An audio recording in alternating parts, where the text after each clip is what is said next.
Hi, I'm Dr. Susan Chanderban, and I'm a licensed psychologist. This is Ask a Therapist, and the question is, I've had a few panic attacks. Should I just avoid the situations I've had the panic attacks in?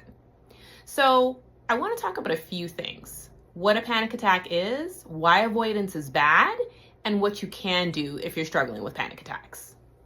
So a panic attack is a brief period of intense fear. It feels like something overwhelming and terrible is about to happen. There are physical symptoms in your body, your heart beating fast, difficulty breathing, almost a sensation of someone sitting on your chest, and sometimes skin tingling or numbness. Panic attacks actually aren't dangerous. They do peak and they'll eventually pass. The body just can't sustain that high level of anxiety forever.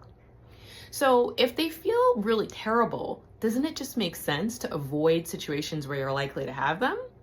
Absolutely not.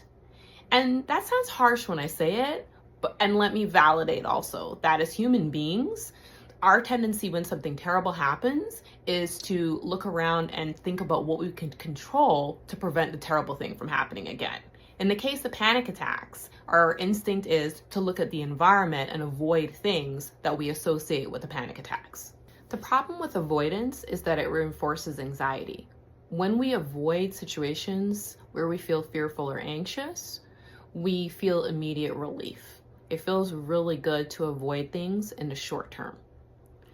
In the long term, though, avoidance prevents us from learning two vital lessons that will help us learn how to effectively manage our anxiety over the long term. The first is that whatever we're afraid of, the worst thing is likely not going to happen. In the case of panic attacks, the two typical core fears are around I'm going to die or I'm going to go crazy. And when you avoid situations where you're anxious about having a panic attack, you never get a chance to learn that those things won't happen. The second thing is you never get a chance to learn that you can tolerate the bad stuff, that the overwhelming physical sensations, the intense emotions, that they do eventually peak and they will pass and that you can tolerate them.